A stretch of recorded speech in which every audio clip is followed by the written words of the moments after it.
G'day guys, welcome back to Dodgee's Garage. Now, you might have caught it in the last video when I was doing the painting the bus that I got another vehicle, which I shouldn't. But I sold 5 cars so far, so I thought, buy a vehicle, as you do. But what I bought is a bloody van, a freaking courier van. Can't show you the name of the company. But it's one of their old vans. It's a medium wheelbase, medium roof, I suppose you'd call it. VW Transporter. She's without showing the name of the place, she's a bit banged up. This door's munted. I think it's kind of bent because she doesn't seal properly. Mind you, the what's the names are pretty. The rubbers are gone. They're non-existent, so I can smell fumes. But I mean, what can you expect? I mean, it doesn't shut. So just whoop, that don't work. But it's an empty van, so you can kind of guess where I'm going here. Yep, I'm going to make it into a camper. Okay. So yeah, because the old camper bus, the Betty, the Effie, yeah, it's on, yeah, it's just pointless. I mean, it's nice enough when I go take that out to the bush and I go camping in it, but it is an absolute pain in the ass to do so. 1, it's on gas, LPG. 2, not a lot of room in the back. And 3, it's a 5.1, 351. It's just not good at all. Whereas this thing, it's perfect. Oh, that's missing the clamp. So there's a few things wrong with this, but a few things right, because they've got a floor down. So that's, I'd say that there's off the back doors. So it's a hardwood floor. So the original floor is probably fine. And as you can see, it's got good seats. So, I mean, obviously the step's not the great, and as I said, the tail light's gone. I've got a new tail light, and that, I don't know, I think it's just the spring's gone, because it's supposed to automatically hook in there, but the spring is pretty much softer than me after about 5 bourbons, well, 2 maybe. So I've got a new tail light. It's actually fairly straight, and more predominantly rust free. So I've got to replace ash, that's another thing. Bulbs, the tail light bulbs don't work, the brake light bulbs. So other than that, indicator lens, that's absolutely rooted. I've got another one of those. It's got a little ding. As I said, it is a camper courier van, but it's got the Isri fully adjustable seat. So if I can get that recovered, or I'll probably just put a seat cover on it, that is absolutely beautiful to sit on. It's just cruisy. It's as filthy as all hell, and it's got this great big thing here, because you can see the elbow down the ground there. That was the pod for the handheld PDA. You just shove the PDA in there and that'd be it. So, oh yeah, the mirror's gone. I was going to get another glass, and I thought, well, it still needs something, so I thought I'll grab one of these cheap ass bloody things and put that on, because I can't see out the side of it. So that's what we're going to do there, is put that mirror in there. I might get a glass for it, I don't know, but there's the tail light lens and there's the indicator lens, so that's fine. It's got marine speakers, which aren't the best, and a crappy head unit, which is getting redone on next Monday. But yeah, it's the floor. It's wood all the way up to here, so it's actually quite good. Probably should have put the camera on wide angle beforehand, but you get the idea. It's not too small, but it could be larger. But I don't. And it's a 5-speed. What is it? 5-cylinder, 2.7. Whereas the 4-cylinder 2.5 is actually the more powerful one.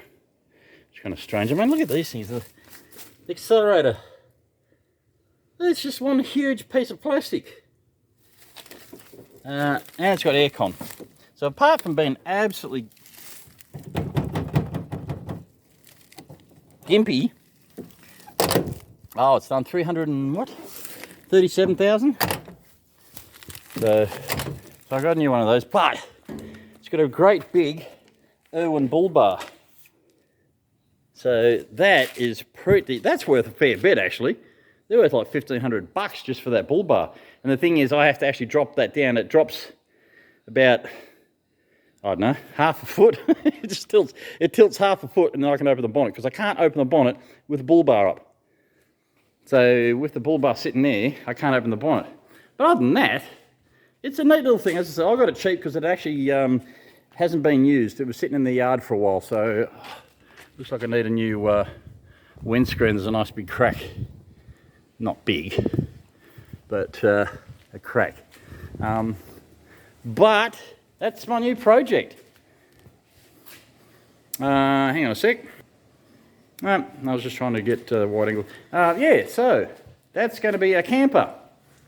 So what we're going to do right now is I'm going to get the heat gun out. It's the LT35 2005 model. Yeah, 2005 model. So we're going to get the heat gun out, and I mean, look at this. Windowless. It's windowless. As you do. Except for the side window. So what we're going to do is I'll get the I'll take the name off of it. So we'll get a heat gun. I've got a heat gun there. And we're going to see if we can melt off and peel off all the stickers. I've got the tail I've got to put in. I've got the indicator I've got to put in. And we'll see how we go with that. But yeah, this is my new camper. So if anyone wants to buy the old Effie off me, come up with some dosh and you can probably buy it. I'll sell it. If you come up with the right money, I'll sell the Effie. I don't want to. It's cost me bugger all to sit here because it's on C4C now. So Club Ridger, you could say. So it's not costing me anything, but I don't use it either because. But for camping, which is what I wanted to do, this is perfect. As I say, not a great deal of room here. I mean, what I was going to do is put a single bed along that side, or king single along that side, maybe some storage units up the top, and then just put cupboards like a sink and a kitchen top, and just cupboards along this side. It's literally a weekender, so I don't need all the crap that people want, because it's just too small. If you want that, you need a big van. But this will just have enough. Like I'll have storage up top and here, and just a sink and tap, and that's pretty much it. I don't need a lot. And that way I can just go away for weekends and be right. Now that door's a bit funny. She doesn't like closing. I think the locking mechanism. Anyway, enough gibbering. So it's going to take a lot to clean this up, and ugh. Okay, that's probably why that's sitting down there, because it was sticky taped on. Yeah, so I'm just going to go through things like, obviously that's the electronic side of things, because it's got electronic central locking, I take it, which I have to find out how that works, because my key doesn't have central locking, so I don't know how that works. Has this side got it? Oh, this is for the Rego. Why is that one missing? Hello. Okay, so I'm missing the... Right. Number plate light. I've only got one. Just noticed that. Okay. So obviously that's just the number plate light. So obviously two of those. One's... I don't know. But definitely one is for central locking. Is there a light on this? No. No, it's literally just that. Or just seriously, that's just for central locking.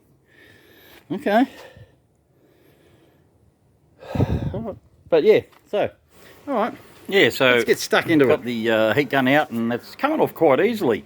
it's not too bad, but the glue left behind, yeah, that's another thing. We'll get to that in a second. All right.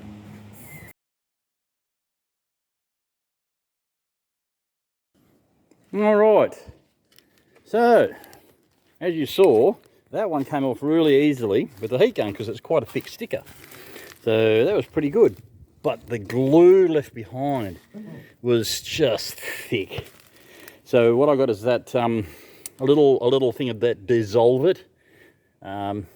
It's okay. I mean, there's probably other stuff out there, orange and stuff that you could probably get to do the same. So I think I've taken off all the glue, but to do that I also have to use a blade scraper. The only way I could do it with the blade scraper, because the oh, you can see easy on there. The Dissolve It wouldn't take it off; it just softened it up. You needed a razor to actually take the glue off, and then it would dry and starting to go thick again. And then put some more Dissolve It on it, and a bit time consuming. And now I've kind of got shit everywhere. You can see the paint; it's marked all the paint with the scrapers, both that big blade to take the plastic off, and the oh god, my head's gone. Razor blade to take the glue, remnants of the glue off. But it's clean; it's all gone. Did I mention that big dent? Yeah, don't care. So yeah, this was a bit harder because nothing is straight there. It's all bent. It's all fucking in and out, up, down, whatever. I think there's still some glue on there. I'm not going to worry too much because I think this door is going to be junked. And I found out the seat I've been sitting on.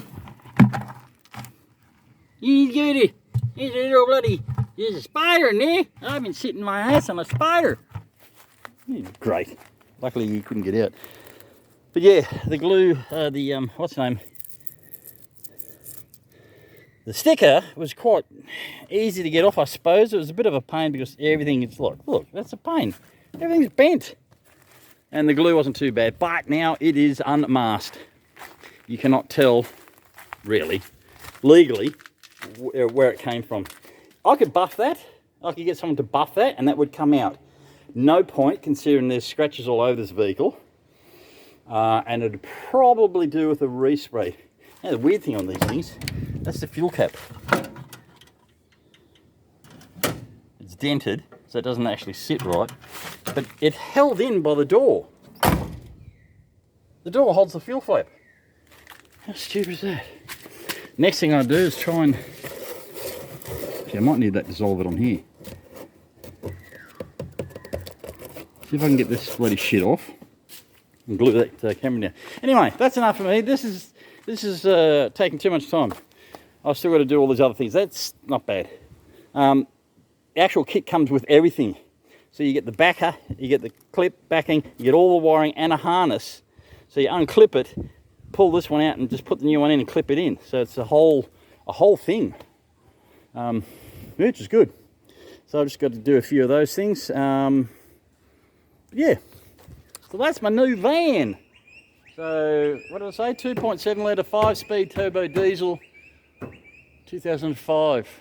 Yeah, so it's, if you know anyone with parts, I need doors, like the rear doors and that, and the wires and cables for the inside sliding door, and anything else in Perth. If you get anything anywhere in Perth, send it over. But other than that, I'm not going to do too much with it because this is going to be just a weekender, so I'm not going to do it right up. It's going to be a budget cheapy build. And then once I work out how to put one of these together, I might get the big version, the big boy, the high roof, the long wheelbase, which I've seen a couple on Marketplace between $4,000 and $8,000, which isn't too bad considering this cost me fuck all. So I can then fix this up and sell it for a few quid. Even better. But yeah, I'll do this as a start, just to see if I could be bothered putting together a camper, how expensive it is. Let's see if I can get a roof rack and put solar panels and a solar controller and all that solar bullshit, you know, because at least if I can charge stuff, batteries and phones and laptop, if I get a laptop I can actually use, that sort of, and LED lighting inside and outside, because that'd be nice. Put them on batteries, and so all just the basic stuff. So if I can do that, then we're set. So it'll be a basic camper. We'll see if I've got time before I have to move out of here, because I've still got a couple more cars to sell. And so if anyone wants the Effie, chuck it some big dollars and you can have it. And I can kit this out. All right, that's enough. Another van I don't need. More stuff I'm probably going to break. And there's the old Jag just looking at me going, what the fuck, you can fix me, you bastard. You're fucking running on complete. Sorry, Jag. Anyway, all right, guys. All right, catch you later.